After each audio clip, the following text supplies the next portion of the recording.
राधे राधे, हरे कृष्णा। कैसे हो आप सभी लोग? आशा करती हूँ आप सभी मंगल में होगे, स्वस्थ होगे, अच्छे हो।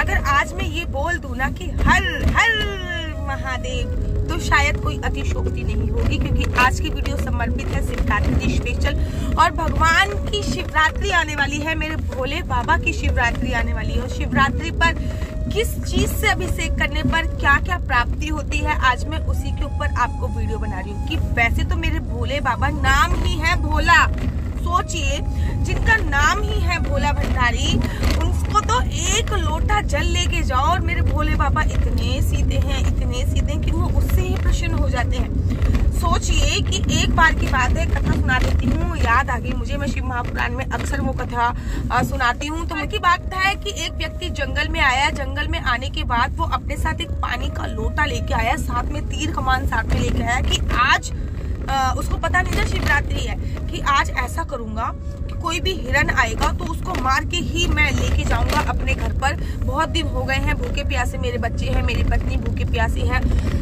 तो उसने क्या करा, वो एक पेड़ पर चढ़ गया। जब वो पेड़ पे चढ़ा तो उस दिन शिवरात्रि थी। जैसे ही उसको कुछ हिरन की आवाज सुनाई दी, साउंड सुनाई दिया, वैसे ही उसके लोटे का पानी भोले बाबा पे, वहां पे नीचे शिवलिंग थी, उस पर गिर गया। उसको पता नहीं था ये सारी बात कि उसके साथ ये सब कुछ हो रहा है, ठीक है। दोपहर की पूजा हुई था, दोपहर के समय भी कोई, पूरे दिन वो बैठा रहा, कुछ ऐसा हो नहीं रहा था कि भैया शिकार मिल ही नहीं रहा था। बहुत देर से ताक लगाए बैठा था, शिकार नहीं मिल रहा था। अचानक से गड़गड़ाहट हुई, उसने सोचा लगता है कि हिरन आ गया है, तो चलो अब मैं शिकार के लिए। जैसे ही उसने तीर कमान पे तीर लगाया, एक लोटे का थोड़ा सा पानी दोबारा से शिवलिंग के ऊपर गिर गया।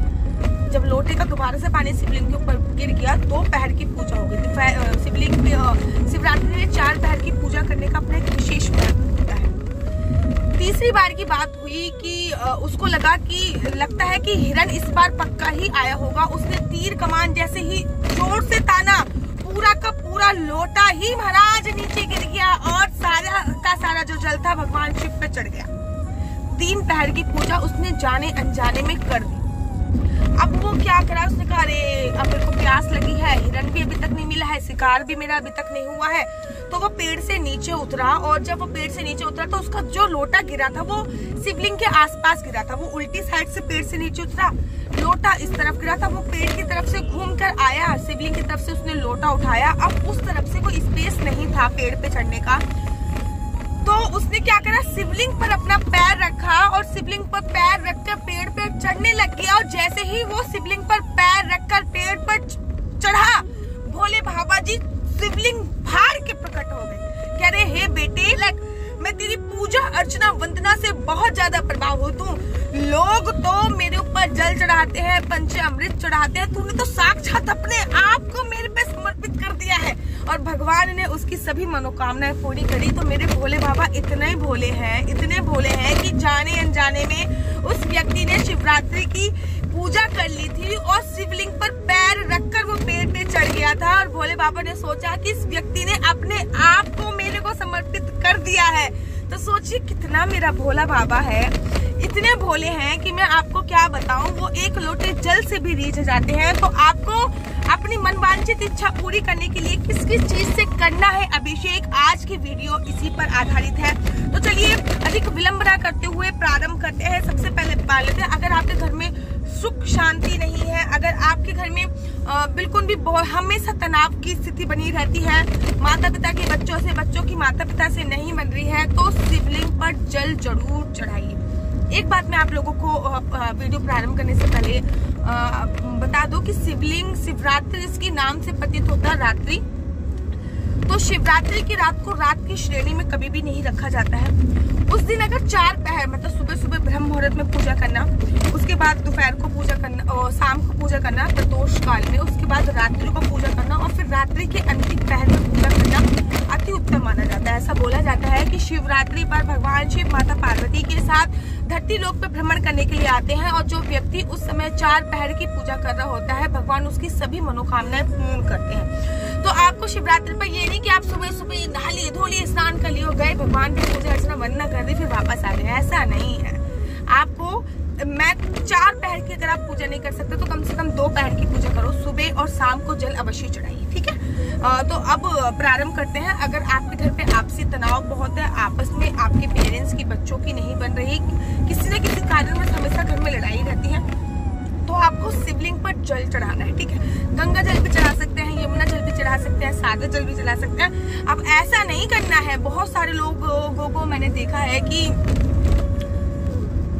मंदिर खाली हाथ पहुंच गए, वहीं का लोटा लिया, वहीं से पानी भरा और शिवलिंग पे चढ़ा दिया। भैया तुम्हारा क्या गया?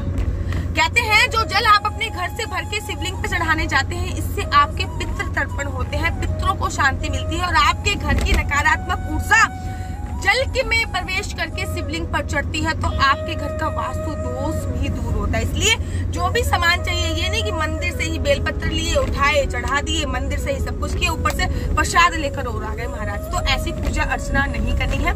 आप कहोगे दीदी आप ना बातें बहुत करती हो, काम की बातें बता नहीं रही, इतनी देर से 6 मिनट की वीडियो बना दी है आपने, ये नहीं बता रही क्या क्या चढ़ाते हैं। तो चलिए अब उस पर भी जल लेते हैं। सुख शांति के लिए आपको जल चढ़ाना है। दूसरी है कि आपके मन में कोई भी तीव्र इच्छा है जो पूरी ही नहीं हो रही है, तो आपको पंचामृत से भगवान भोले बाबा को अभिषेक करना है। अगर आपको संतान की चाह है, पुत्र की चाह है, पुत्री की चाह है, तो आपको दूध से भोले बाबा जी का अभिषेक करना है। अगर आपको धन संपदा की चाह है, आर्थिक स्थिति बहुत ज्यादा कमजोर है, तो शहद और घी से आपको भोले बाबा जी का अभिषेक करना है। अगर आपका कहीं कोर्ट कचहरी में केस चल रहा है, शत्रुओं पर आपको विजय प्राप्त करनी है, तो आपको सरसों के तेल से शिवलिंग का अभिषेक करना है।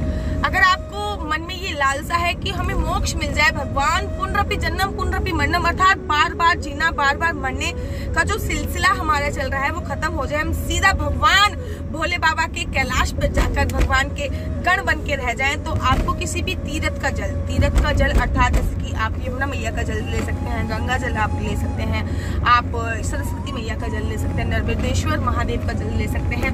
नर्मदा मैया के जल के बारे में तो बोला जाता है कि नर्मदा मैया को स्वयं भगवान शिव ने वरदान दिया हुआ है। उसके ऊपर कभी और डिटेल में वीडियो बनाऊंगी। एक्चुअली बात यह है ना कि मैंने शिव महापुराण 15-16 बार पढ़ी है, तो शिव महापुराण के बारे में मेरे पास इतनी जानकारी है कि कोई ना कोई बातें निकल के आ जाती हैं। तो चलिए अब आगे बढ़ते हैं।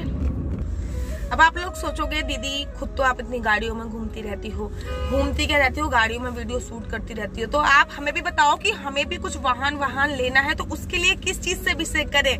बता रही हूँ ना, आप लोगों को उस चीज से, दही से अभिषेक करना है। जो बच्चे पढ़ाई में IPS की पढ़ाई कर रहे हैं, उच्च कोटि की पढ़ाई कर रहे हैं, या फिर बच्चे, वो आपको मीठे दूध से भगवान भोले बाबा का अभिषेक करना है। बुद्धि प्राप्ति के लिए मीठे दूध से अभिषेक करना है। अगर आप हमेशा बीमार रहते हो, आरोग्य जीवन के लिए आपको किस चीज से अभिषेक करना है?